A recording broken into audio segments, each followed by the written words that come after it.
Saya pun macam, sebab biasanya saya ada banyak buat perkongsian.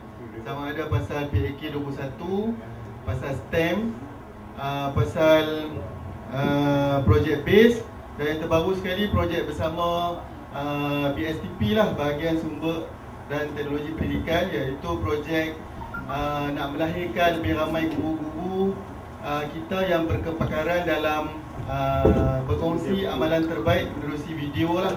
Sebab kalau tuan-tuan dan perempuan ada tengok saya punya, pokok dah terjumpa saya di di alam maya ni, saya memang aktif menulis di blog saya cikguhelmi.com, dan juga saya banyak buat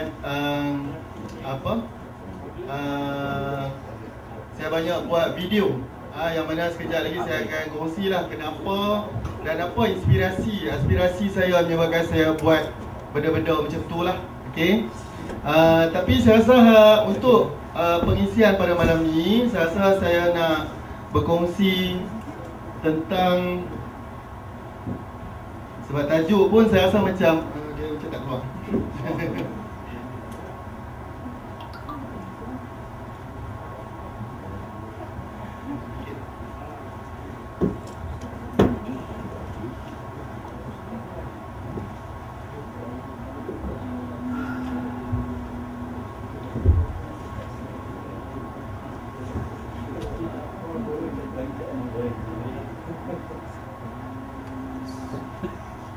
Okay, saya akan cuba berkongsi, sebab saya rasa kalau nak bercerita pasal kepakaran, kemahiran, saya rasa tuan-tuan, orang kata abang-abang, kakak-kakak kat depan saya ni jauh lagi berpengalaman lah, lagi hebat lah.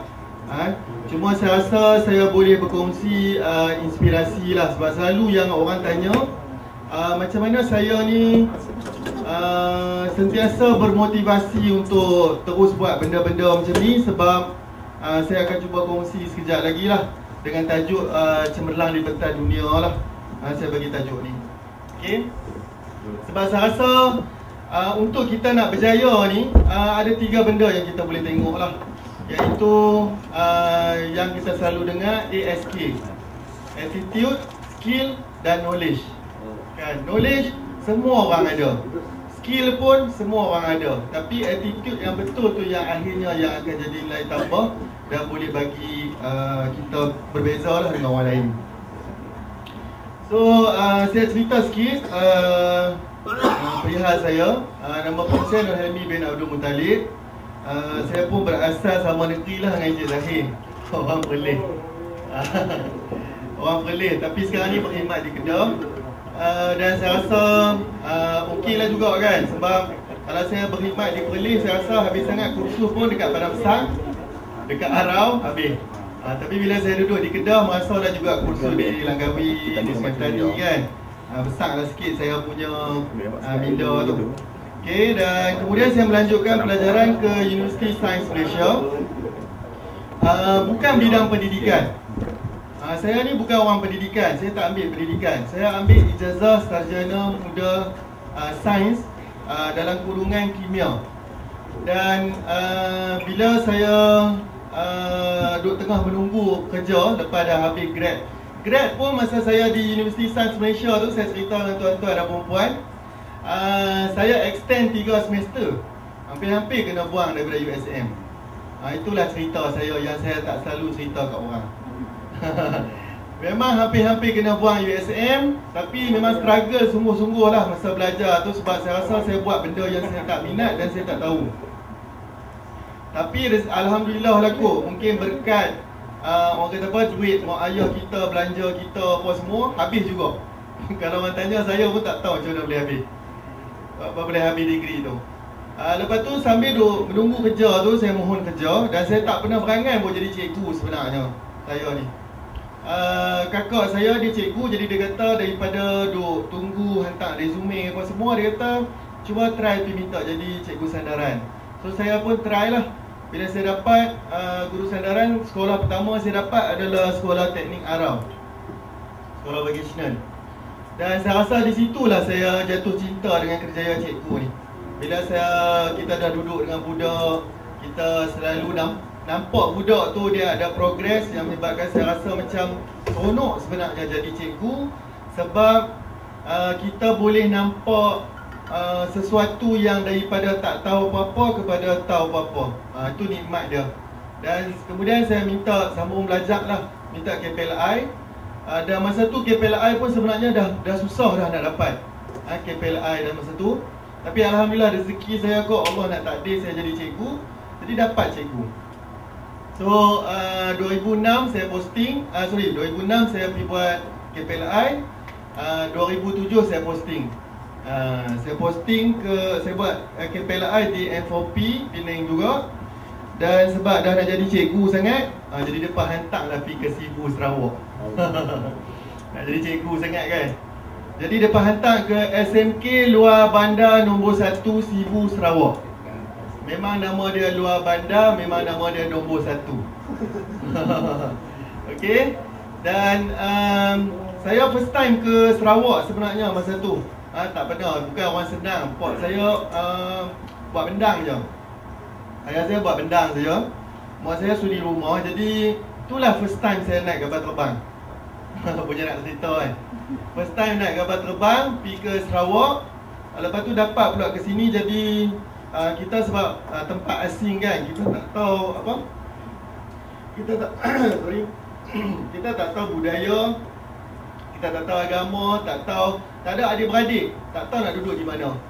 So saya cuba juga cari pengalaman kat sana. So benda pertama yang saya buat adalah saya cuba menyerap budaya sana lah. Cuba memahami. Kalau inilah Iban. Dia anak murid saya. Iaitu saya duduk di sekolah tu 95% anak murid saya berketurunan Iban. Yang berketurunan Iban, so majoriti bukan Islam lah. Daripada 1,500 student, ada hanya 40 orang saja student Islam. Dan bila duduk sini lah saya rasa macam sebelum ni yang pensyarah duk sebut kata guru adalah agent of change. Agent of change. Kat sini baru saya nampak sebenarnya memang betul guru tu sebagai agent perubahan. Sebab anak murid saya yang perempuan, kalau yang duduk kelas belakang tu dia form 2, form 3, silap akhir bulan dia akan kahwin lepas gawai. Sebab bila gawai tu dia akan jumpa dengan ramai orang. So dia akan kahwin. Yang form 3 lelaki, form 3, form 4 tu dah drop out habis semua. Dan saya nampak memang situlah saya kata peranan guru untuk jadi agent of change. Dan selalu saya pesan dengan pelajar saya kata takkanlah kamu nak tengok tok kamu dah susah jadi petani, mak ayah dah susah jadi petani, takkan kamu pun nak jadi petani yang susah juga. Dan satu prinsip yang bapak saya ajak sampai gelar ni saya ingat. Dan saya buat novel. Ada novel sebenarnya, bukan novel penuh lah, novel sikit je. Bapak saya, dia kata kalau dia hari ni dia makan secupak, esok dia nak saya makan segantang. Itu selalu dia sebut dengan saya lah. Jadi kita faham lah, maknanya kalau dia makan hari ni sikit, dia nak kita ke depan makan banyak lah. Maknanya kalau nak jadi petani pun tak apa, tapi buatlah banyak kelong sikit daripada dia buat dah kan. Itu dia punya mission. Okay, jadi bila saya cuba terapkan benda yang sama dengan saya punya pelajar saya, iaitu saya rasa you jangan repeat the same cycle dengan tok kamu, dengan mak kamu. So melalui pendidikan lah cara kita nak duduk sama rendah dengan orang, berdiri sama tinggi dengan orang. Okay. Dan antara satu benda yang saya selalu buat sebenarnya iaitu home visit. Home visit ni kalau sekarang ni kita panggil ziarah syakna lah. Tapi sebenarnya saya dah buat masa saya duduk kat Sarawak lagi. Kami memang ada program sekolah khusus, kami akan pergi ke rumah panjang. Sebab pengetua masa tu dia Mr. Tan Hock Sang ni, dia punya dia bagus sebab dia bagus dengan masyarakat Iban, dia bagus dengan masyarakat Melayu. Jadi dia nak kalau boleh cikgu-cikgu ni terutamanya yang daripada Semenanjung, even yang daripada Chinese daripada Sarawak sini pun dia pun tak pernah pergi tengok macam mana budak-budak ni duduk di rumah. Jadi kami buat program home visit ni, pergi rumah panjang.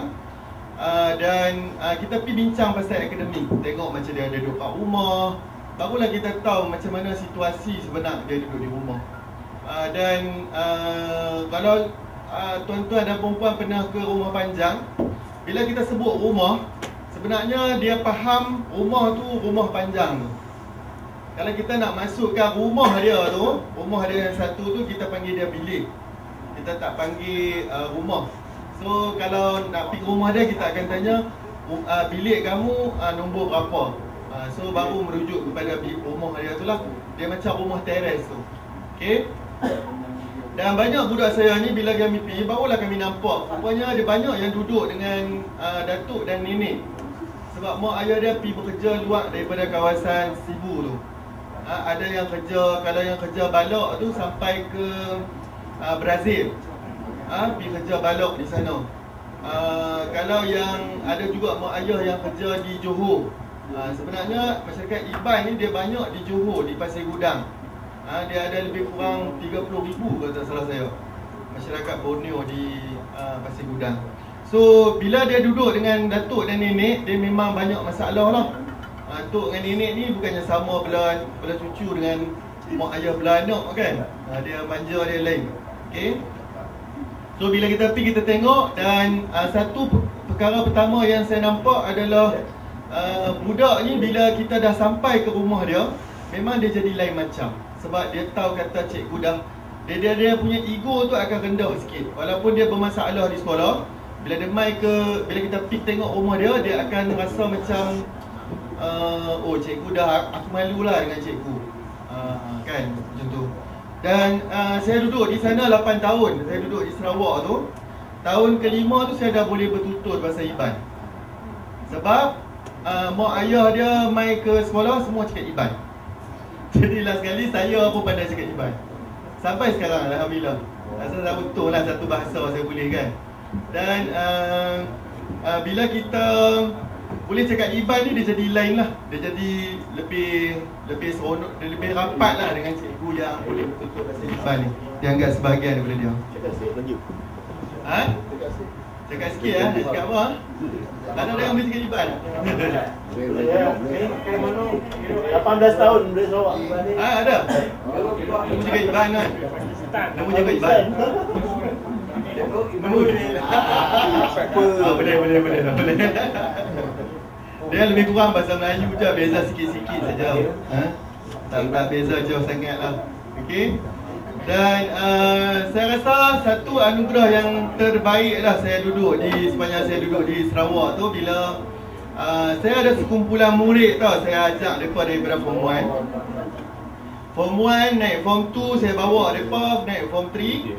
Dan alhamdulillah tahun tu result mereka bagus. Sebab bila kita jaga budak ni, dia lain kan. Mereka lah masa tu paling ramai yang dapat A untuk sains. Jadi sebab kita nampak potensi pada anak murid kita, jadi saya suruh isi borang PMRSM. Memang masa ni saya kena marah lah dengan pengetua. Sebab pengetua kata, buat apa you suruh budak yang cerdik-cerdik kita ni pergi minta MRSM. Saya kata sebab saya rasa masa depan dia tu lebih terjamin kalau dia ke MRSM dan sekolah yang lebih baik lah. Memang kena kecam lah dengan pengetua. Tapi saya tak risaulah, sebab bagi saya yang penting tu adalah masa depan budak-budak tu yang lebih baik kan. So kalau tuan-tuan dan perempuan tengok ni, sebenarnya ini memang pak dia buruh kasar saja. Tapi sekarang ni keluar terima beasiswa daripada UTP Petronas, Universiti Teknologi Petronas. Budak yang duduk dalam kampung ni. Kemudian yang ini anak guard sekolah. Mak dia tak kerja kot kalau tak salah saya. Mak dia tak kerja. Dan sekarang ni pun dia jadi cikgu. Ini yang student yang paling baik dengan saya lah. Kenapa saya kata anugerah terbaik? Sebab bila dia pergi ke MRSM tu, hari mereka graduasi 3 kali 5, mereka dapat anugerah. Seorang pelajar yang saya kata Pak Gad sekolah tu, dia terima anugerah pelajar terbaik untuk co-curriculum, untuk batch dia. Dan orang yang dia panggil untuk naik atas stage sekali dengan dia terima anugerah tu adalah saya. Saya yang naik dengan dia, terima mengiring dia. Padahal mak ayah dia ada, Tapi dia request dengan cikgu dia, dia beritahu kata boleh tak saya nak bawa cikgu saya masa kat sekolah lama untuk naik atas stage. Saya pun happy gitu tu sebab saya nak support anak murid saya walaupun mereka dah tak duduk kat sekolah di sekolah Sibu tu. Dan saya tak sangka pun kata sebenarnya saya yang kena naik stage atas sekali dengan dia. Okay, so saya rasa macam satu kenangan lah. Kenangan jadi nikmat jadi seorang cikgu kan kat Sarawak. Dan sebelum saya balik pun, tu dia. Hadiah yang saya dapat pun, yang budak tadi tu dia hadiahkan baju burung. Baju Iban lah, baju tradisional Iban. Yang nenek dia sendiri yang anyam. Anyam pakai tangan. Kalau nak beli 200 lebih juga. Tapi bagi saya bukannya nilai tu. Yang penting apa? Nilai di sebalik tu, bukannya harga tu. Nilai di sebalik tu macam mana nenek dia boleh duk bagi masa apa semua kan. Lepas tu ada satu family lagi tu, dia bagi kat saya ni parang Iban tu. Parang Iban tu sama orang tok dia buat, tapi tak pernah sembelih orang lagi lah. Tok dia buat. Dan bila dia bagi benda-benda yang bersifat culture ni, saya rasa macam seolah-olah dia menerima kita lah. Menerima kita sebagai seorang guru kat situ. Bukan senang sebab kita tak sama bangsa dengan dia, tak sama agama. Tapi dia boleh appreciate kita sampai ke tahap tu, bagi saya satu penghargaan lah saya rasa untuk mereka. Dan bila saya duduk kat sana tu, macam biasalah, macam-macam lah saya kena ajar. Mereka bagi ajak pengajar. Meja saya kimia, saya mengajar sains sekarang ni. Dan macam-macam mereka suruh saya. Last kali beberapa tahun lepas tu saya nampak kalau untuk kita nak pergi jauh, memang kita dah kena fokus lah. Sebab tu saya selalu pesan dengan budak-budak IPG, kadang-kadang ada ceramah dengan mereka perkongsian. Saya kata kalau untuk you nak berjaya, untuk 5 tahun pertama sebagai cikgu tu adalah masa yang sangat penting lah kalau pada saya. Saya selalu nasihat supaya mereka jaga 5 tahun pertama tu. Sebab 5 tahun pertama tu lah yang akan menentukan ke mana arah kita lah. Dan lepas tu biasanya kalau nak pergi jauh, kita kena fokus lah ke mana yang boleh bawa kita. So macam saya tengok sains, benda-benda softball, saya jurulatih softball. Lepas tu video dan juga kawat kaki tu macam saya ni lah. Tapi nak cerita bagi kawat kaki ni pun seumur hidup tak pernah pun kawat. Sampailah saya pergi jadi cikgu di Sarawak tu, saya diberi tugas sebagai guru kadet pertanian awam. Mau tak mau jadi saya nak ajak budak, saya terpaksa belajar dulu. Okey. Dan ni antara beberapa lah yang saya rasa kata apa? Benda-benda yang saya buat dengan pelajar lah. Saya suka lah jenis-jenis macam ni. Sebab duduk kat Sarawak pun kita tak ada family kan. Kita tak ada siapa-siapa, tak payah nak pergi kenduri ke apa ke. Duduk sana jadi saya banyak luangkan. Sebab kebetulan saya duduk dalam kawasan sekolah, dalam quarters. Jadi senang lah saya selalu buat macam-macam dengan budak. Dan termasuk saya ini pernah saya dapat satu lagi kejayaan yang saya rasa macam orang kata apa, memang mengharukan lah. Bila saya dan pasukan murid saya, kita jadi Johan Kebangsaan untuk pertandingan mencipta video Liga Remaja Kreatif. Kalau kita mula masuk 2010, kali kedua kita masuk, kita Johan Negeri Sarawak. Dan bila dibawa ke KL, ke auditorium RTM tu, bila dia umumkan, sebab sekolah yang masuk tu hebat-hebat, sekolah MCKK, sekolah TKC, sekolah SDA, Kolej Yayasan Saad. Tiba-tiba daripada Sarawak, sekolah luar bandar nombor 1 Sibu. Dah lah luar bandar. Lepas tu sekolah dekat Sarawak lagi kan. Memang orang tengok tu sebelah mata saja. Tapi bila diumumkan kami Johan Kebangsaan masa tu, memang saya rasa memang menangis lah dengan budak apa semua kan. Sebab kita tahu betapa susahnya kami nak bergerak, nak dapat sampai ke tahap macam tu. Dan saya satu lagi yang selalu saya pesan dengan pelajar saya, kalau you menang sekali itu nasib, saya selalu kata kat mereka. Tapi kalau you menang banyak kali, itu legend. So mereka repeat lagi tahun seterusnya, 2014 pun sama, kami menang Johan Kebangsaan untuk pertandingan Liga Remaja Kreatif tu. Dan hadiah dia, budak dapat peringkat negeri dia dapat 5,000. Peringkat kebangsaan dia dapat 10,000 duit beserta iPhone seorang sebiji. Bayangkan 2013, 2014 dia dapat iPhone. Dan cikgu tak dapat apa-apa. Tapi bagi saya rasa semua cikgu pun akan rasa benda yang sama kan. Nikmat dia tu kan, kita tak boleh nak cerita dan tak boleh nak jual belilah. Okey. Dan budak yang tahun 2014 tu, saya tanya mereka, kamu nak tak pergi ke Thailand? Sebab saya tengok budak saya ni, dia dalam kelompok dia yang tertutup. Bila dia dapat PKL tu pun sebenarnya dia dah rasa macam pergi overseas. Nenek dia sampai main hantar dekat airport, pesan dengan saya, tolong jaga cucu dia elok-elok. Saya kata tak apa, saya tak jual. Tapi dia punya ruang lingkup dia tu hanya di Sibu dan habis jauh sangat ke sekitar tu. Jadi bila nak buka minda dia, kata hampa main tengok apa sebenarnya orang lain dah capai, apa yang sebenarnya orang lain dah buat, maka saya bawa mereka berjalan. So pelajar yang 2014 tu saya bawa mereka ke Bangkok, pergi berjalan. Sebab macam saya kata tadilah, nak buka minda dia supaya tengok dia nampak lah, supaya dia nampak masyarakat luar ni dah macam mana. Okay. Dan saya kira juga dengan softball sebenarnya dulu masa saya kat Sarawak, 8 tahun saya duduk di Sibu tu, 8 tahun lah sekolah saya Johan kat daerah ni. Lepas tu pernah juga bawa tim Sarawak. Tapi bila balik ke balik ke Jerlun ni, dia sukar sikit lah. Sebab satu, budak saya bukan budak asrama. Lepas tu sebab sukan softball ni dia teknikal kan, jadi macam budak kena ada pengalaman lah. Okay. Tapi sibuk ke bukannya sebab tak ada kerja, tapi saya nak menyelesaikan masalah saya, iaitu bila saya buat PBS pada masa tu, pentadbiran berasaskan sekolah tu,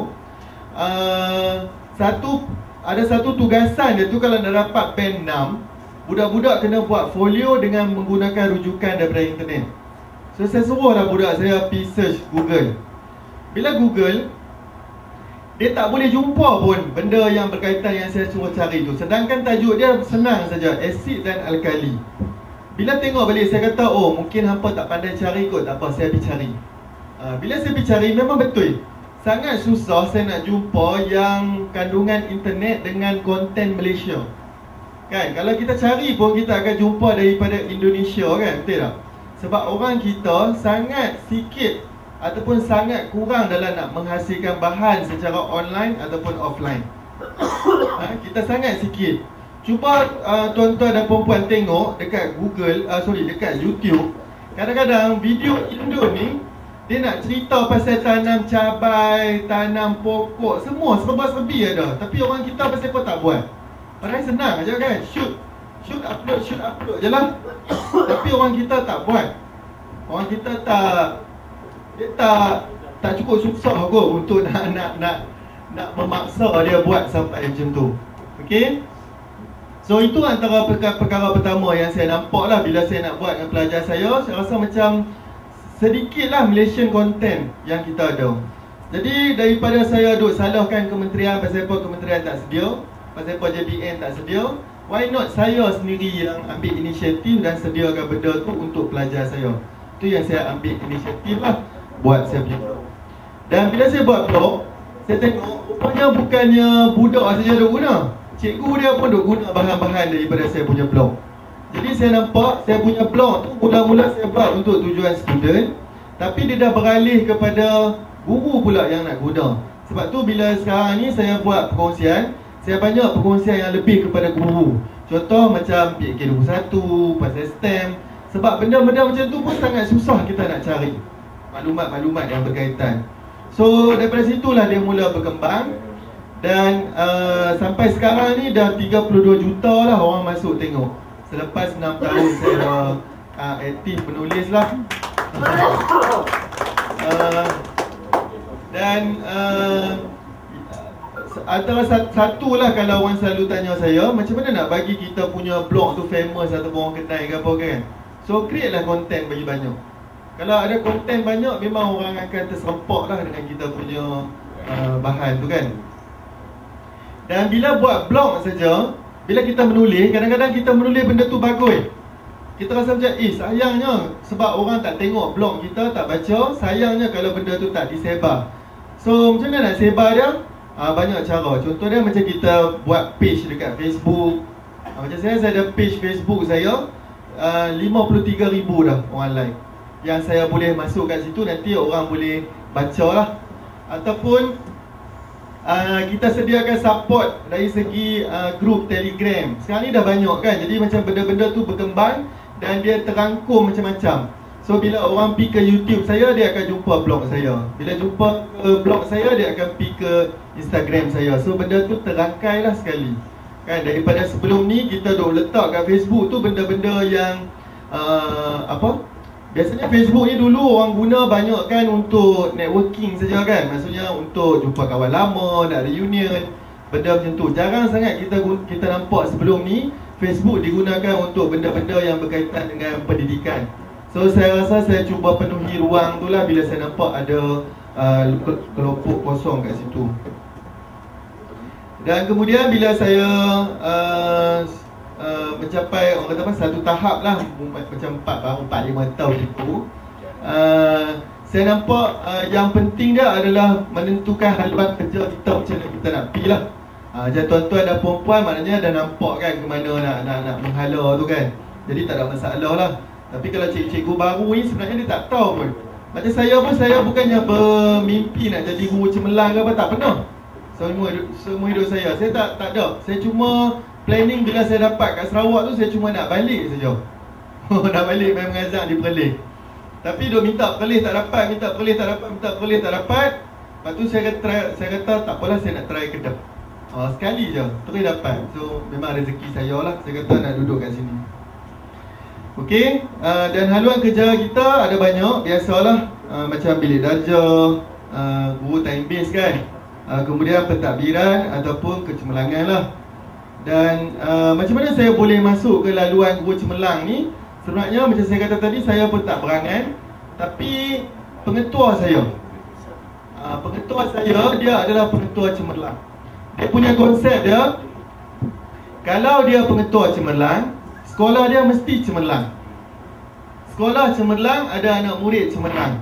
Anak murid cemerlang tu mai daripada guru yang cemerlang.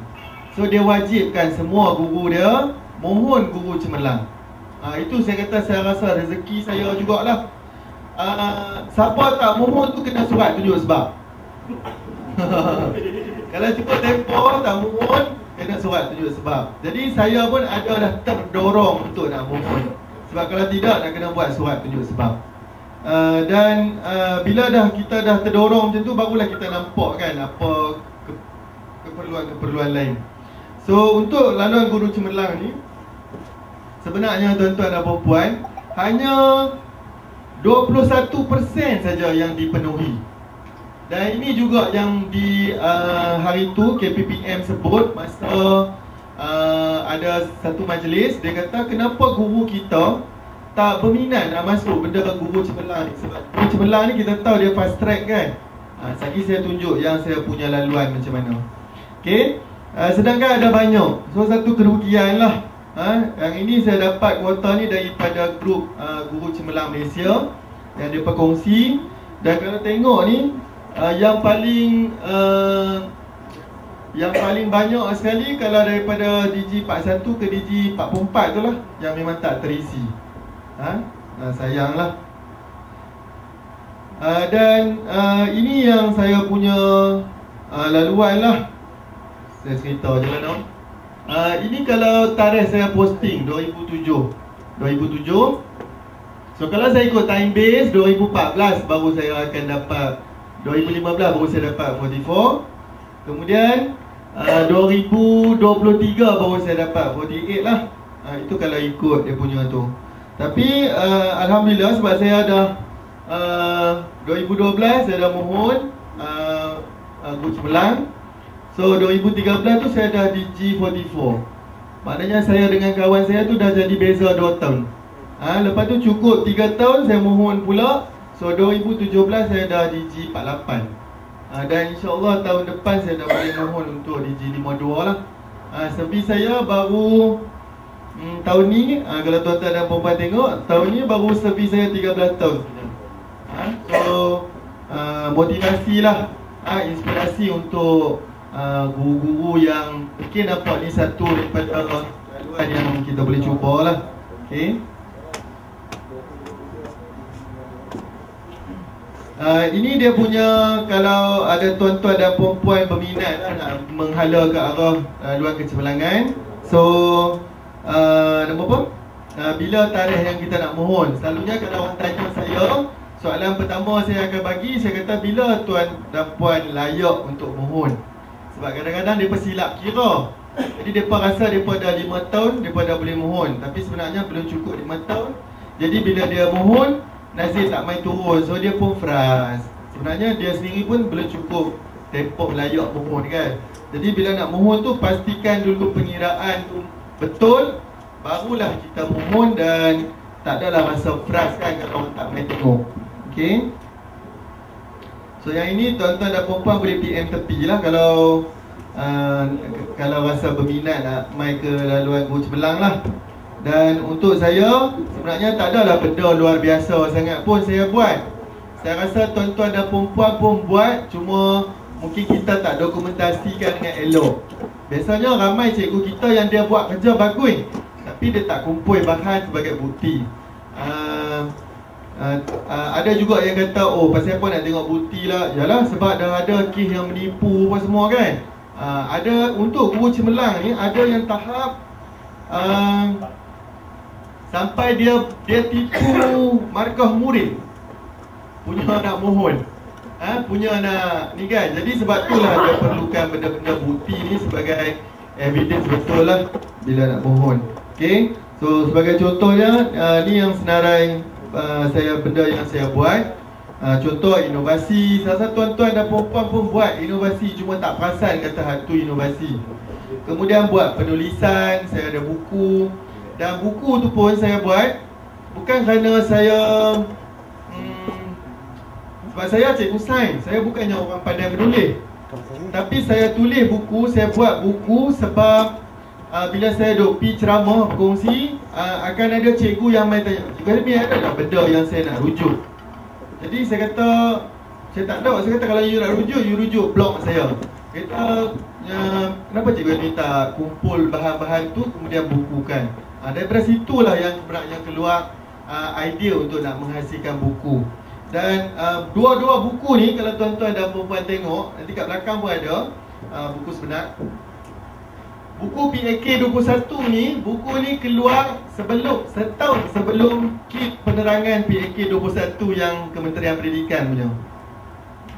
Buku saya dah keluar dulu dah. Lepas tu sebab apa? Bukannya kerana saya ni duk study lah, buat PhD ke apa, tak. Sebab macam tadi lah, bila cikgu main tanya PAK 21 ni nak buat macam mana sebenarnya cikgu Helmi. Jadi saya cuba terang berdasarkan kepada pengalaman saya sebelum ni. Saya banyak ada tahun 2015 saya ke Korea untuk program pertukaran guru Malaysia ke Korea. Saya duduk kat sana 3 bulan jadi cikgu. Jadi saya nampak sebenarnya macam mana PAK 21 dekat luar negara. Tiba-tiba balik kat Malaysia 2015-2016 tu, mereka duk bercerita pasal susun kerusi meja, pasal traffic light, pasal parking lot. Yang last kali menyebabkan cikgu-cikgu kita menolak benda-benda macam tu kan, sebab macam tak masuk akal. Okay? Tapi sebenarnya kalau diterangkan dengan betul, kita akan tahu sebenarnya apa peranan traffic light, apa peranan parking lot.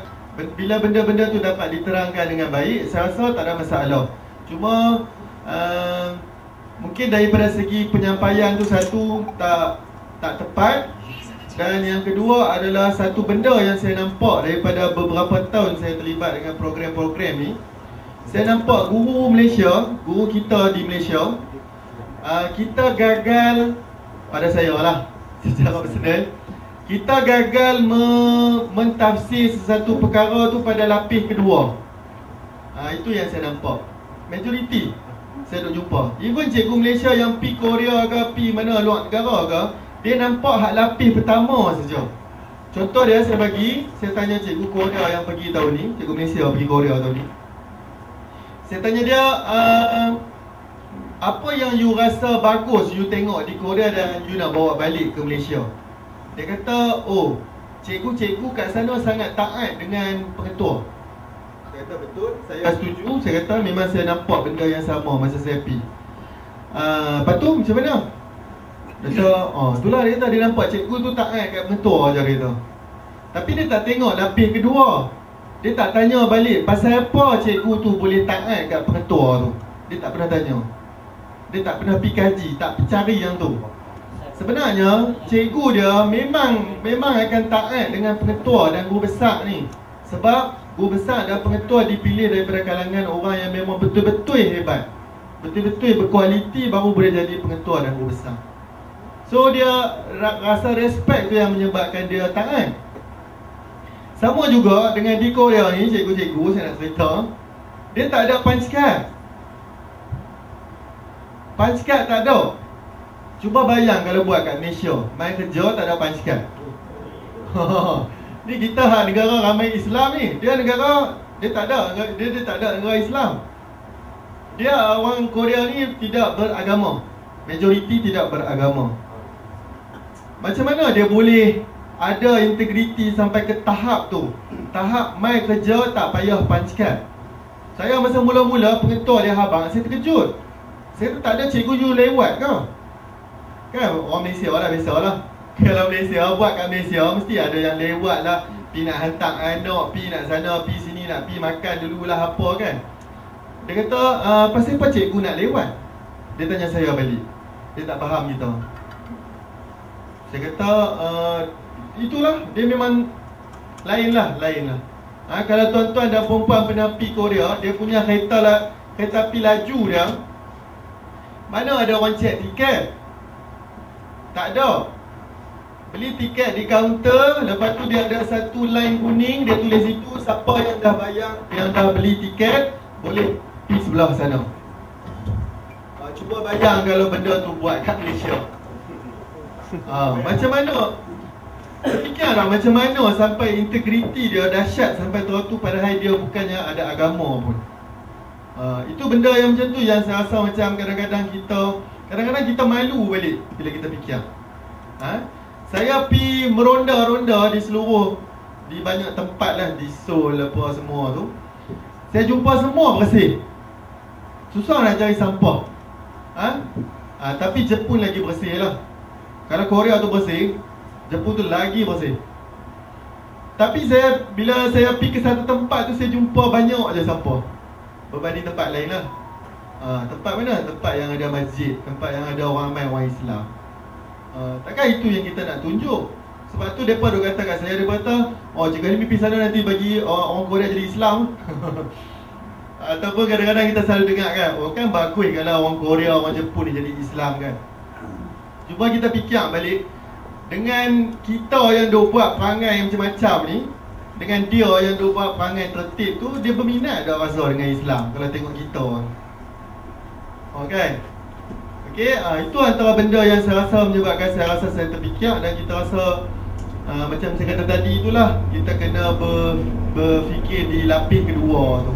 Di lapis kedua. Dan kemudian bila benda stem masuk pun sama, sangat susah.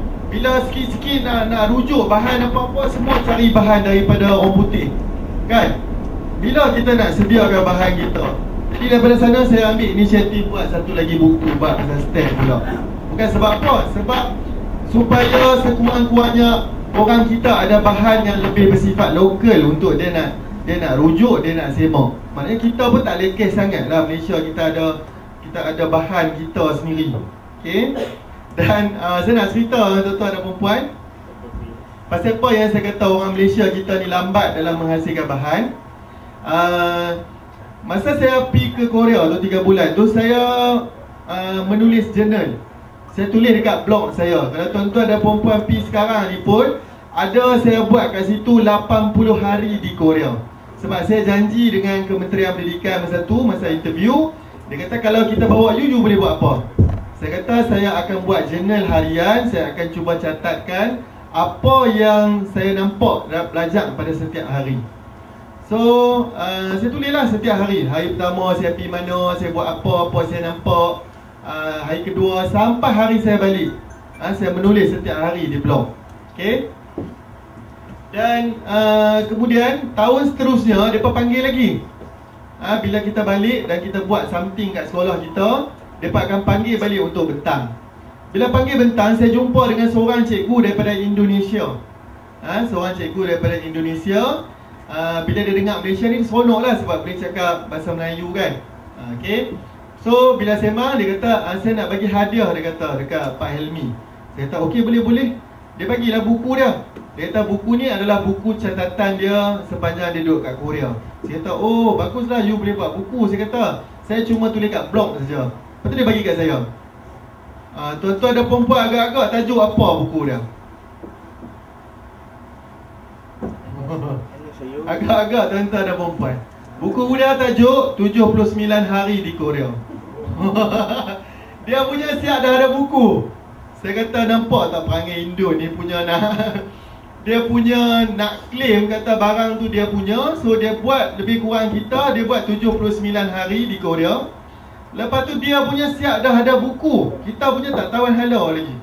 Itu yang saya kata tadi, orang kita ni tak menghasilkan bahan. Sangat sikit menghasilkan bahan dan berkongsi lah. Sayanglah pada saya, betul tak? Kan? Kita ramai yang ada kepakaran, tapi kepakaran tu hilang. Lepas dah pencen habis hilang, lepas dah bersarah habis hilang.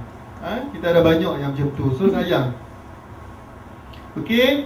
Dan antara satu benda yang selalu tadi yang saya kata, sebab guru-guru selalu orang kata apa, bab filing, bab dokumentasi ni pening kepala lah kan. Tapi kalau saya ambil senang saja.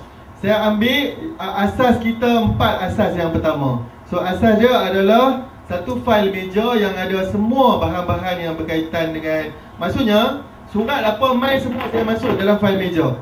Masuk situ dulu. Semua masuk situ. Bila saya rajin sikit, baru saya agihkan dia masuk. Ni benda akademik, masuk akademik. Ni benda co-curriculum, masuk co-curriculum. Ni benda HAM, masuk HAM. Lepas tu, itu fail besar. Kemudian daripada sana, saya keluarkan. Contoh, saya kata benda akademik ni, saya memang sains tu saya punya main business. So saya keluarkan satu fail pasal sains. So benda yang pasal sains tadi saya keluarkan masuk dalam tu. So yang bukan sains tinggal dalam fail besar. Sama juga macam HAM. HAM contoh saya terlibat dengan display. So saya keluarkan satu fail display. So mana yang berkaitan dengan display tu saya keluarkan. So yang bukan display saya tinggal dalam tu lah. Contoh macam benda-benda agama, program agama apa semua. Sama juga dengan co-curriculum, saya nak highlight pada akademik, saya nak highlight pada video. So saya keluarkan surat-surat ke apa yang berkaitan dengan video tu masuk dalam file tu. Okay, KRS satu lagi. Okay, ikut. Kalau tuan-tuan dan perempuan mungkin rasa nak highlight pada kepakaran, contoh benda ICT ke makmal, buat keluar file tu, dan file kertas-kertas seterusnya tu duduk dalam file biasa lah. Okay. Ini contoh saya punya file lah dekat Zerlun. Saya memang gunakan sistem color lah. Sebab masa saya duduk di Sarawak tu, kami dah mula berkenalan dengan 5S tu. Susun, simpan apa semua tu kan. Saya pun dah lupa, daripada Jepun juga 5S tu. Kalau di company, dia start dengan 5S tu lah. Tapi versi Malaysia punya bila masuk perkhidmatan awam ni, dia jadi apa? Apa dia tu? EPSA. EPSA punya tu pun samalah sebenarnya daripada 5S. Okey. So kami punya, saya punya ni saya suka guna sistem color lah supaya dia ni. Dan kemudian tahun 2015 saya balik ke Kedah. Rezeki saya lah nak dapat sekolah baru, sekolah cantik, sekolah tepi jalan lah daripada Jalan Putra tu.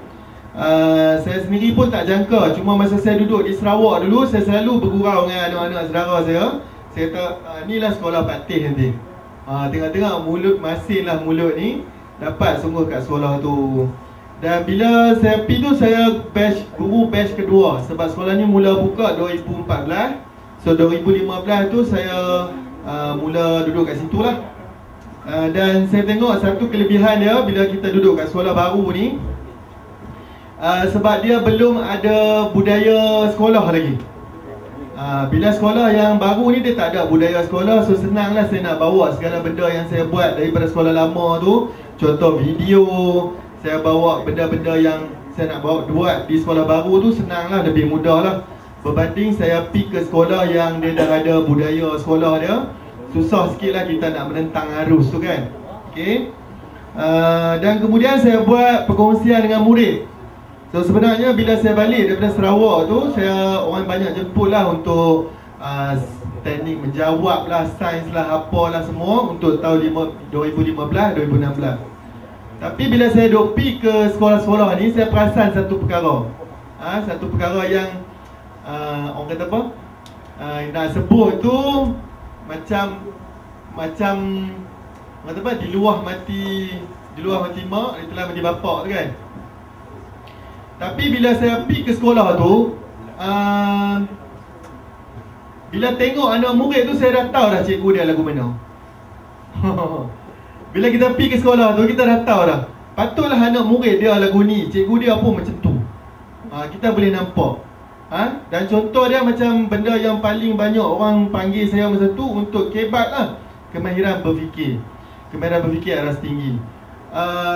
Dengan saya pergi 2 jam tu, dia kata, Cikgu Hemi tolong buka minda anak murid saya ni supaya dia berfikir di luar kotak. Saya kata mana mungkin dengan 2 jam saya pergi buat perkongsian tu, 2 jam bengkel, tiba-tiba anak murid ni boleh berfikir di luar kotak. Sebab kemahiran berfikir ni dia kemahiran kan.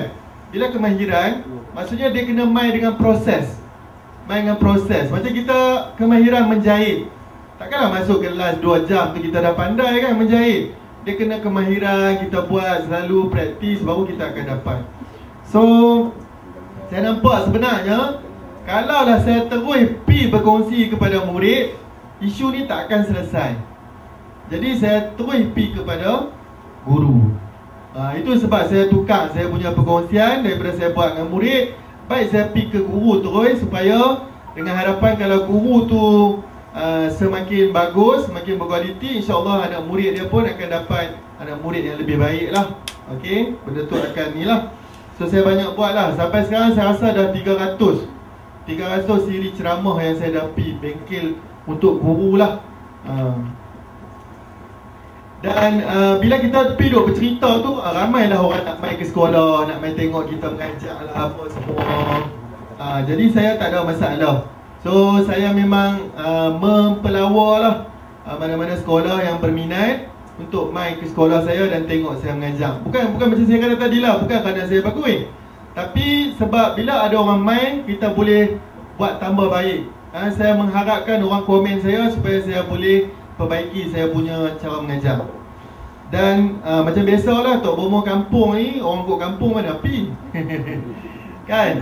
Biasa yang domai tu sekolah daripada Selangor, sekolah daripada luar ni berebut-rebut nak main. Tapi orang tu belah Kedah ni macam heran tengok tak tengok je kan. Tapi saya tak ada masalah lah. Mungkin malu tu kan, orang kita ni jenis malu lebih sikit kan. Tapi bagi saya okey, saya nampak dah semakin cikgu kita ni dah semakin terbuka lah untuk orang kata apa, nak buka classroom dia tu. Okey. Dan saya pernah juga terlibat dengan open classroom. Open classroom ni, kita duk mengajar kat depan ni, lepas tu ada 120 orang duk tengok kat atas, macam buat persembahan teater. Saya yang tu saya tak berapa nak berkenal. Saya pernah try 3 kali. Saya buat di Kemaman sekali, saya buat di Kubang Pasu sekali, dan satu lagi di, saya tak ingat di mana tu lagi. Tapi saya tak berapa nak bersetuju. Bukan sebab saya tak berani ke apa, tak. Saya berani dan mengajar kan? Tapi bila saya tengok feedback daripada cikgu-cikgu yang main tu, guru kita saya nampak belum bersedia ke arah strategi yang macam tu. Guru kita dia main tengok, tapi tengok benda lain. Kalau di Jepun memang dia buat macam tu. Cikgu dia akan mengajar kat atas stage, lepas tu cikgu yang lain duduk kat bawah, duduk catat apa semua. Cikgu kita dah, cikgu kita belum bersikap macam tu. Dia duduk kat bawah tu, dia duduk tapi duduk bersembang. Jadi dia, lepas tu bila mainkan komen tu macam-macam komen yang faham kan? Maksudnya belum mencapai tahap tu untuk kita nak bergerak jadi macam negara-negara lagu tu. Okay. Kemudian macam saya kata tadi, saya banyak buat penulisan. Kalau tuan-tuan dan perempuan tengok kat Suara Abang pun kadang-kadang ada, saya cuba cari peluang. Majalah Pendidik pun sebenarnya saya ada kolom saya. Saya ada satu kolom khas. Tapi sayang sebab Majalah Pendidik sekarang ni dah dihentikan penerbitan dia.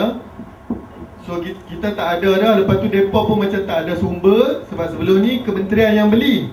Kementerian beli untuk setiap sekolah ataupun jabatan 5 naskah. Jadi mereka survive dengan duit kementerian lah. Kita kata macam tu lah, senang cerita. So bila kementerian cut mereka punya penerbitan ataupun langganan dia pada bulan 6 hari tu, so dia pun terus jadi macam tak ada sumber nak bayar. Dan lepas tu dah senyap dah. Kami dalam grup tu pun tak ada pun dia dah minta bahan-bahan. Tapi dia kata dia tengah nak revamp semula lah. Okay. Dan ini antara saya punya anugerah lah yang berkaitan dengan nama apa? Berkaitan dengan saya punya blog dan juga saya punya sebagai guru sains lah. Saya tunjuk sikit lah. Yang ini untuk blog pendidikan. Yang ini ni dengan Wak Doyok ni. Ini untuk Malaysia Social Media Award untuk Best Educational Blog. Lepas tu yang ini dengan Sezi Falak. Kalau kenal lah. Sezi Falak ni. Ini pun untuk blog juga. Kemudian yang ini saya dapat masa saya kat Sarawak. Saya dapat Agent for National Transformation oleh SKMM, Suruhanjaya Komunikasi Multimedia Malaysia ataupun FCMC, untuk inisiatif menggalakkan pelibatan komuniti dengan menggunakan jalur lebar ataupun internet lah. Masa tu saya punya kisah saya dengan pelajar saya di Rumah Panjang lah di Sarawak. So mereka nampak benda tu satu benda yang boleh diangkat lah. Macam mana saya libatkan budak saya dan saya babitkan komuniti masyarakat Iban kat situ. Lepas tu anugerah ikon guru teknologi pendidikan Negeri Kedah. Dan ada 1 tahun tu saya dapat finalist sebenarnya untuk peringkat kebangsaan. Tapi tak ada rezeki lah. Menang kat Cikgu Aman masa tu. Kalau kenal lah, Cikgu kenal kan Cikgu Aman. Dapat kat dia lah. So saya pun tak ada masalah sebab orang yang lebih layak daripada kita kan. Saya juga ikon guru STEM. Ikon guru STEM kebangsaan. Ini saya dapat 2017. Guru pertama lah kiranya. Saya pergi ke sebuah sekolah hari tu di dalam Gubang Basu lah juga. Saya sebut je lah. Dia umum, dia punya MC dia. MC dia kata, okey, Cikgu Helmi juga adalah merupakan ikon guru STEM kebangsaan. Saya jadi macam nak gelak ke? Nak cakap apa ni? Dia salah sebut sebenarnya ikon guru STEM. Lepas tu ni anugerah yang berkaitan dengan blog lah, blog saya. Lepas tu ni Duta Sains Mosti. Ni kita punya mantan Menteri Mosti. Orang Sabah, Majlis Tanggau. Dia main ke sekolah Jerelung untuk perasmian ni. Kemudian aku guru STEM. Dan macam saya kata yang inilah, saya pergi duduk di Korea tu, saya rasa banyak ubah saya punya minda. Okay. Dan saya duduk di sekolah Daegu Girls Commercial High School, sekolah perempuan. Kalau bila sebut girls, perempuan, commercial ni maksudnya sekolah vocational. Bila dia sebut commercial tu maksudnya sekolah vocational lah. Dan high school tu sekolah dia maksudnya tingkatan 4, 5, 6. Sekolah dia sama macam kita. Kita ada primary school, dia panggil elementary school, umur sama. Kemudian kita masuk ke sekolah menengah, kita panggil secondary school. dia masuk ke middle school, tingkatan 1, 2, 3 middle school. Kemudian kita sambung di secondary juga, menengah atas. Tapi dia akan sambung ke high school 4, 5, 6. Dan satu yang saya rasa tertarik lah bila saya duduk kat sekolah ni, umur dia tingkatan 5 tu, masa hujung tahun tu, pengetua dia akan mula isi resume. Dia akan buat resume, isi minta kerja. Dan dia ada kaunseling khas yang memang untuk groom dia, macam mana cara berdiri, macam mana cara bercakap, macam mana cara berdepan dengan interview, macam mana cara nak duduk, berpakaian, apa semua. Dan yang saya pelik sekali adalah bila mereka keluar pergi cari kerja, memang dia diterima bekerja. Saya kata, macam mana you boleh terima budak yang belum habis sekolah menengah?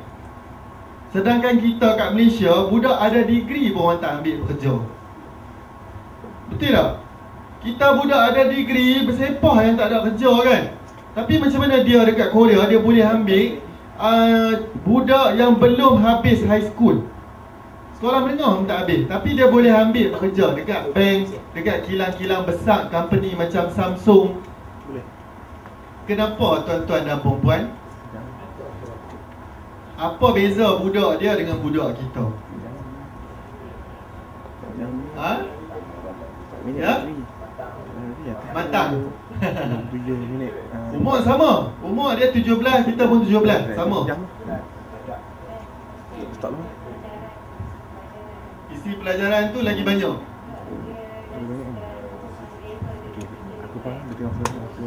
Oh, maksudnya benda yang dia belajar di ke Geneva untuk kursus guru di Switzerland. Saya jumpa dengan seorang cikgu Ukraine. Cikgu Ukraine ni nama dia Oksana. Tuan-tuan dan puan kenal tak siapa nama Oksana ni? Ada kenal tak? Siapa-siapa nama Oksana? Macam kenal kan? Jadi bila saya jumpa cikgu Ukraine ni nama Oksana, saya kata gada cantik nama you, saya kata. Macam seorang Russian yang kahwin dengan our king, saya kata gitu. Dia kata, oh ya ke? Dia tak tahu sebab dia Ukraine. Ukraine ni dia macam tak belaga angin jugalah dengan Rusia ni. Saya kata, okey tak apa. Kami bercakap macam cakap biasa ni jom. Lepas tu 2 hari lepas tu dia datang cari saya. Dia kata, you punya king tu dah divorce Saya macam, you tahu mana? Dia kata Facebook dia suggest bacaan tentang Oksana. Cikgu rasa kagum. Saya kata, Dia kata, Facebook dah curi dengar kita punya perbualan. Walaupun dia cakap benda tu bersahaja, tapi saya rasa memang betul. Sebab cuba kita tengok balik, banyak benda yang kita duk rasa macam baru terfikir nak pergi sana, nak pergi sini, tiba-tiba hotel dia keluar suggestion pergi pulau perhentian, bukan Saka lah. Sebenarnya ada beberapa contoh macam kita punya voice recognition, kita punya search yang dekat enjin tertentu, sebenarnya dia dah connect antara satu sama lain, menyebabkan dia dah ada data apa yang kita sedang cari. Macam saya kata tadi lah, tiba-tiba dia boleh suggest pasal Oksana tu kan. So yalah kan, kita bila kita install kita punya smartphone tu duk main allow. Orang nak guna mikrofon pun kita allow. Orang nak guna kita punya kamera je, app semua kita duk allow je semua kan. Tak apa, kita sedar, kita pun sedang maklumat kita sedang diintip. Dan kita sendiri pun adalah antara seorang penyumbang kepada data-data, big data yang ada dekat internet sekarang. Okay? Jadi jangan pelik balik nanti tuan-tuan dan perempuan tengok Facebook suggest saya jadi friend tuan-tuan dan perempuan. Sebab apa? Dia detect kita berada di location yang sama kan? Jadi makin menakutkan kan? Okay, teknologi ni pun. Okay? Dan satu yang saya belajar daripada sana, saya nampak macam mana cikgu-cikgu Korea ni appreciate sangat hasil kerja murid-murid dia. Kadang-kadang kita tengok lah hang lukis, tapi dia very good, very beautiful. Saya macam, kita tak ada tu. Orang kita tak ada benda yang macam tu. So saya balik dan saya cuba buat dengan anak murid saya. So kalau tuan-tuan dan perempuan tengok ni, ini semua hasil kerja budak kelas C, kelas yang budak-budak tak boleh baca dekat sekolah saya, SMK Cerelun. Dia tak boleh baca. Dan dia tak boleh, bila tak boleh baca, macam mana dia nak belajar kan? Jadi cara dia adalah dengan gunakan seni, arts. Saya banyak gunakan lukisan. Saya suruh dia pelukis dulu. Lepas tu saya akan tanya mereka, yang ini ni kamu lukis ni apa? Lepas tu apa fungsi dia? Kalau yang ni rosak jadi apa? So saya banyak guide macam tu lah untuk budak saya. Okay. Dan ini pun antara hasil kerja budak-budak di Cerelun lah. Saya memang banyak guna art sebenarnya untuk nak tarik budak-budak saya. Okey, dan satu lagi yang saya suka adalah saya nak buat budak-budak saya ni teruja macam saya tengok budak-budak yang bila saya masuk, saya tanya dia belajar aplikasi seni ke? Dia tetap belajar matematik. Saya suka macam tu. So, saya buat benda yang sama untuk budak saya pasal sains. So, budak-budak saya banyak lah. Contoh yang macam ni, mereka belajar pasal, mereka buat wayang kulit. Mereka buat wayang kulit cerita teladan. Agak-agak tajuk apa? Tajuk cahaya. Permukaan yang legap boleh menghasilkan bayang. Okey, so yang lain tu pun sama. Okey. Dan satu yang saya suka buat adalah kegembiraan yang sama. Konsep dia. Sebab sebelum ni saya bila dengan kelas depan, saya buat aktiviti best-best. Saya suruh dia bagi tahu kata budak dia boleh buat kan. So buatlah aktiviti best-best. Tiba-tiba main kelas belakang ajak biasa saja. Lepas tu sampailah ada seorang budak, Allah datangkan teguran tu melalui seorang budak. Dia kata, cikgu kalau dengan kelas A tu semua buat aktiviti best-best. Dengan kami ni buat mengajar macam tu saja. Terus dia rasa berdosa. Terus saya rasa macam berdosa. So start daripada hari itu saya akan buat aktiviti yang sama saja sebenarnya. Dengan kelas depan ke kelas belakang sama, tapi tahap yang saya expectation saya untuk depa tu akan berubah ikut tahap dia orang lah. Okey. Dan sebagai contoh dua pelajar ni tak pernah lulus sains sepanjang dia belajar daripada form 4 sampai ke form 5. Tapi bila dia masuk ujian satu tu dia dapat 30 lebih. Saya kata, oh bagus kamu ni, memang ada harapan nak lulus. Padahal cakap tu orang kata cakap main angin lah kan. Cakap tu main angin saja budak-budak kan. Tapi tak sangka sebenarnya budak dia suka dengan benda-benda yang boleh motivate dia macam tu. So last kali budak ni SPM dapat A daripada tak pernah lulus sepanjang 3 tahun 4. 3 tahun 4. Dan geng-geng ni juga, ni semua geng kelas belakang ni. Geng kelas belakang ni. Malam sebelum periksa tu, mereka boleh buat video call dengan saya, dia tanya soalan, buat study group. Saya rasa macam sebab kita tahu kan budak-budak tu macam mana, punya merapu duk merayau sana merayau sini. Tapi malam periksa boleh duduk berkumpul, buat study group, bincang pasal sains. Jadi kita rasa macam ada something lah yang dia tengok yang menyebabkan dia rasa nak buat benda tu kan. Okay. So antara yang saya fokus adalah saya punya pedagogi lah. Sebab saya rasa kalau teknologi macam mana sekalipun saya guna, tapi kalau orang kata apa, benda tu tak sampai secara soul dia kepada murid tu, tak akan bawa ke mana lah. So saya banyak fokus kepada kemahiran berfikir. Contoh dia macam ni, saya akan trigger dia dengan bagi situasi.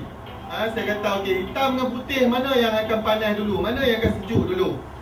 Biar dia buat hipotesis dulu, biar dia buat andaian dia dulu. Lepas tu baru kita suruh dia siasat. Buktikan sendiri. Tapi mula dengan situasi lah. Okey. Dan tak nafi juga saya gunakan teknologi juga untuk tarik budak. Saya rasa satu kerugian lah kalau kita tak tap the opportunity tu. Maksudnya peluang yang kita ada. Memang budak kita sekarang ni memang ada smartphone. Rugilah kalau kita tak tap kita punya opportunity tu. Masa saya nak buat di Cerelun ni, sebab Cerelun ni saya nak cerita, kalau tuan-tuan ada perempuan tahu, dia di situ anak-anak nelayan dan anak petani. 400 orang student kami, 10 orang saja yang bukan B40. Yang lain tu semua B40.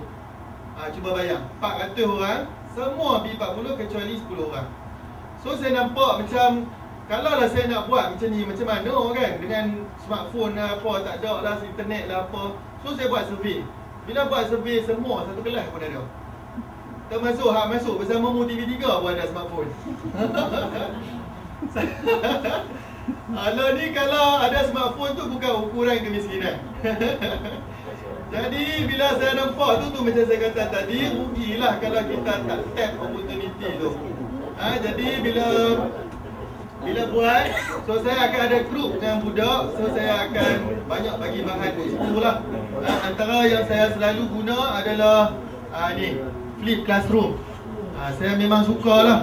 So saya ada group dengan pelajar saya. Ni pelajar ni saya ajar daripada form 1. So saya akan share video. Contoh nak buat eksperimen kan, saya akan hantarlah dalam grup. Video ni saya buat masa saya kat Sarawak. Tapi tengok sampai sekarang ni masih saya boleh guna untuk anak murid saya. So macam berbaloi lah kalau kita buat video ni kan. Okay. Dan untung dia bila masuk ke kelas tu saya tak perlu nak explain dah kat dia apa dia nak kena buat. Jadi saya jimat 20 minit tu saya boleh guna untuk discussion lah.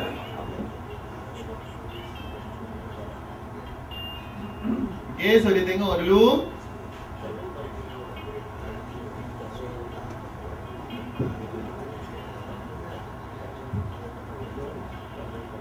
Esok tu dia main sekolah, dia terus jalan-jalan buat aktiviti. Jadi macam jimat lah masa kita kan.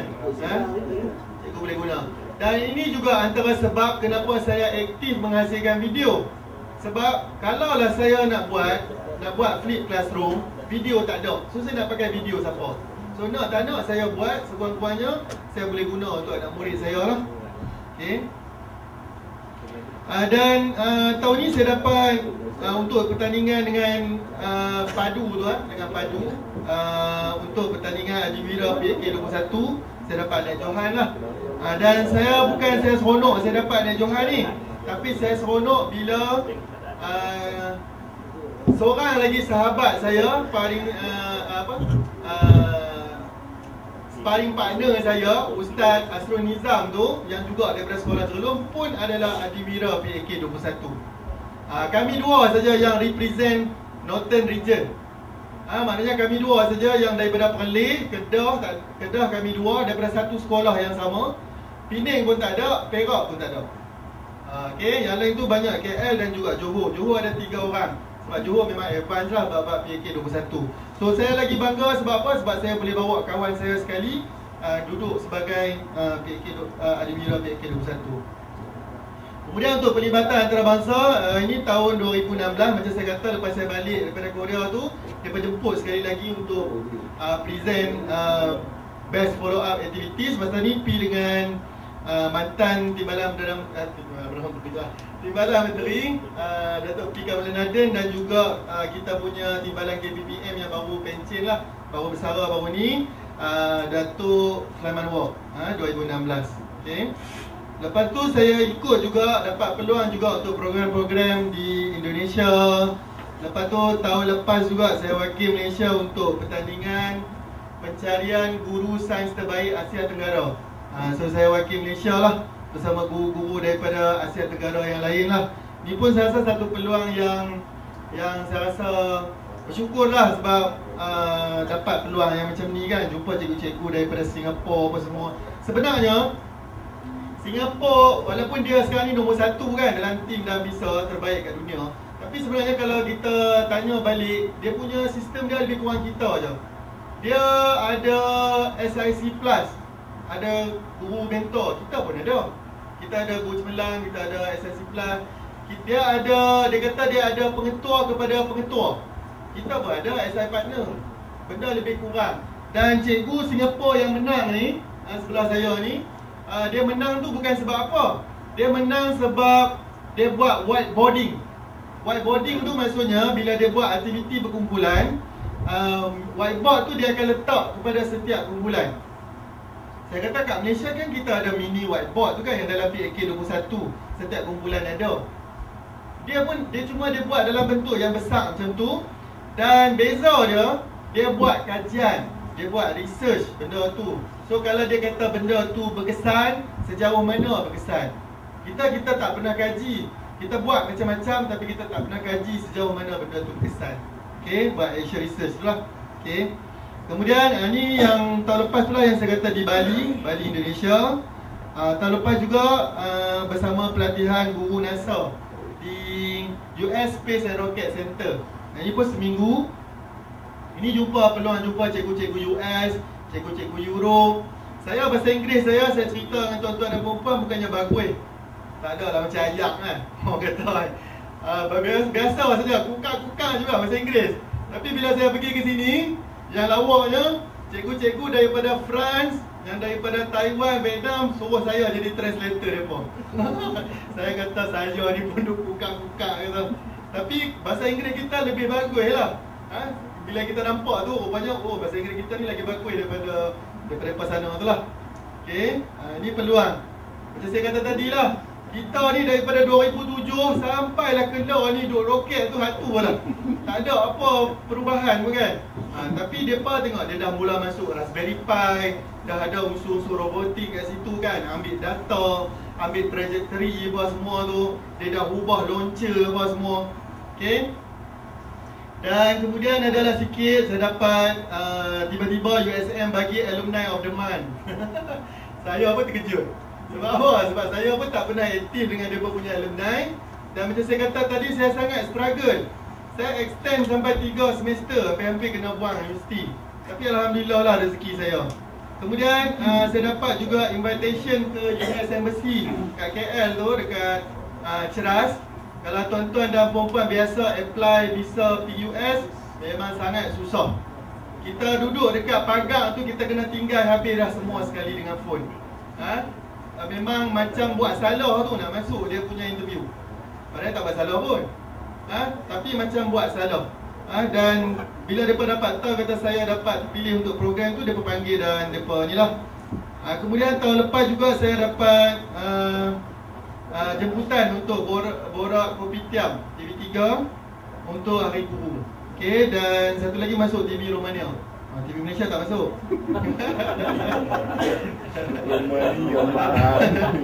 Satu lagi surat khabar lah. Surat khabar Alhamdulillah lah, rezeki pun banyak. Kadang-kadang dia orang nak bubuh, saya pun ambil je lah. Dan yang ini yang tahun ni lah, iaitu saya ke CERN. CERN ni pusat penyelidikan nuklear antarabangsa yang berpusat dekat Geneva lah, Switzerland, yang terbesar kat dunia. Dan separuh daripada saintis-saintis yang berkaitan dengan partikel fizik ni semua duduk dekat situ lah.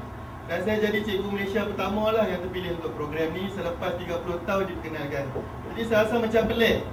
Bila dia umum dia kata, oh you are the first one from Malaysia. Saya macam, takkanlah. Sedangkan benda ni dah lama, 30 tahun kan. Takkan tak ada siapa-siapa ambil inisiatif untuk pergi ke sana kan. Jadi tahun ni dia dah buka iklan. Memang saya banyak promote kat cikgu-cikgu Malaysia ni supaya pilah ambil peluang. Sebab dia bagi beasiswa. Dia bagi lebih kurang 2,000 euro untuk kita punya tiket dan kita punya makan semua kat sana lah. Bila bercampur dengan cikgu-cikgu Europe ni, dia lain pula. Dia lain. Saya duduk dekat Korea tu, saya penat. Sebab orang Korea Jepun ni dia jenis kalut. Orang Asia ni kalut. Tapi kalau geng-geng Europe ni dia santai, relax lah. Macam lepak buat kan. Dia, mungkin sebab dia dah maju kot kan. Jadi macam dia tak perlu nak kejap siapa-siapa kan. Tak lah, tu saya punya teori. Dan balik daripada situ tak sampai lagi Kedah. Tiba-tiba awal ni pun dah panggil. Ni pun ada, kalau tuan-tuan dan perempuan nak tengok di YouTube dah ada. Dan satu lagi yang suka selalu saya bagi tahu kat cikgu-cikgu, cubalah peluang-peluang yang macam ni. Peluang-peluang guru antarabangsa ni banyak sebenarnya. Dan dia macam contoh untuk yang geng-geng IT ni, dia ada yang kat India tu kan. Kalau yang tak salah yang Cikgu Haslini pergi tu kan, 2 minggu. So saya rasa rugilah kalau tak cuba cari peluang macam tu. Sebab memang dia akan buka minda kita lah. So ada banyak. Cikgu nak pergi mana? Korea, Jepun, semua ada. Okay. Romania. Dan ini pula cikgu-cikgu Malaysia yang pernah pergi Korea. Ramai kan? Bukan saya seorang kita dah ada lebih kurang, termasuk yang tahun ni kita dah ada lebih kurang 60 orang yang biasa ke sana lah. Dan kami cuba buat orang kata apa? Cubalah inisiatif yang kita boleh sama-sama bantu gerakkan pendidikan kat Malaysia. Okey. Dan daripada sana saya dapat peluang jumpa ramailah guru-guru yang hebat kat seluruh Malaysia. Sebagai contohnya ni guru-guru ni, semua ni guru global semua. Mungkin ada tuan-tuan dan perempuan kenal ke, saya kata ni Cikgu Nur Jahan Sultan. Lepas tu ini guru global teacher yang tahun ni punya ramailah. Ni Cikgu Lee Sok Im, hari tu pun baru dapat anugerah kat Dubai. So dapat peluang jumpa dengan mereka ni, satu yang menginspirasikan lah. Dan kemudian saya terlibat dan saya pun ada projek sebenarnya, macam kami buat roadshow dengan Cikgu Nur Jahan Sultan. Kita buat program kita nama Jom Hebat sebagai pendidik. Dia bagi daripada segi konteks sebagai dia guru senior, perempuan dan guru yang aktif dengan inovasi. Saya pula bagi daripada guru junior, guru cemerlang, dan itulah kita ada konten yang berbeza. Okay. Dan satu lagi saya rasa peluang yang saya rasa saya gembira lah, sebab saya dapat saya jadi guru pertama yang dijemput untuk buat perkongsian di mesyuarat JIPS ataupun mesyuarat untuk ni kat dalam ni semua pengarah-pengarah JPN negeri dan juga pengarah bahagian. Mereka jemput saya untuk buat perkongsian pasal macam mana PLC digerakkan di Jerlun, untuk kita bagi guru-guru lain pun supaya boleh sama-sama membantu antara sama meningkatkan kualiti guru lah. So mereka kata sebelum ni mereka tak pernah panggil cikgu, tapi mereka panggil cikgu sebab mereka nak benda data tu datang daripada bawah. Dia kata sebelum ni dia panggil dry, data dia orang dry. Maksudnya datang dengan nombor, datang dengan graf, tapi dia nak benda perkongsian yang apa sebenarnya masalah sebenar yang berlaku kat sekolah dan macam mana nak bantulah. So dan saya nak tutup saya punya perkongsian malam ni. Ini yang tuan-tuan dan perempuan tengok lah, ataupun cikgu-cikgu lain tengok. Kan nampak kat ujung saja, nampak memang cantik, nampak memang tinggi lah. Tapi sebenarnya yang kat bawah dia tu dia kena kecam, kena fitnah. Bagi saya itulah yang kita kena hadapi lah. Tapi saya punya konsep, saya punya pegangan saya dalam apa benda pun saya buat, saya pegang nombor satu tu niat. Kalau niat kita tu betul pada saya, insya-Allah Allah mudahkanlah walaupun ada ujian. Dan saya selalu percaya kalau ada ujian Allah bagi kat saya, maksudnya adalah something dia nak bagi lepas tu. Itu yang selalu saya percaya lah. Selalu saya percaya. So nombor satu, memang niat tu kena betul lah. Nak buat apa pun niat kena betul. Niat nak cari apa ke. Yang kedua, saya nampak kena ada fokus. Kita tak boleh buat semua benda. Kalau kita buat semua benda, nanti dia akan jadi so je. So buat tak mana kita tengok apa kelebihan kita, go for it lah. Lepas tu satu lagi yang selalu ramai orang tersilap, bila dia ada fokus tapi dia buat kerja bersungguh tapi tidak buat dengan betul, itu pun jadi masalah lah. Okay. Dan satu lagi kena ada kesungguhan, dan benda yang paling susah sekali iaitu istiqamah. Kan orang boleh buat one off berjaya habis, tapi nak istiqamah tu satu benda yang agak sukar lah. Saya ambil benda yang mudah, nak buat blog memang senang, tapi nak maintain tu untuk 6 tahun tu adalah satu yang sukar lah. Saya pun kadang-kadang tergelincir juga, malas juga, bersarang, berhabuk juga saya punya blog. Tapi selalu saya ingatkan, kadang-kadang cikgu-cikgu nak tengok, nak cari bahan yang terbaru daripada saya. So kadang-kadang saya kuatkan semangat juga, tapi kadang-kadang tak kuat juga, saya upah budak. Saya upah lah student saya yang mana tak ada kerja tu, saya ajar sikit macam mana nak buat blog. Kemudian mereka akan bantulah untuk refresh content dia. So saya tutup saya punya presentation malam ni dengan Great Teacher Inspires. Okay, itu saja saya punya perkongsian. Terima kasih.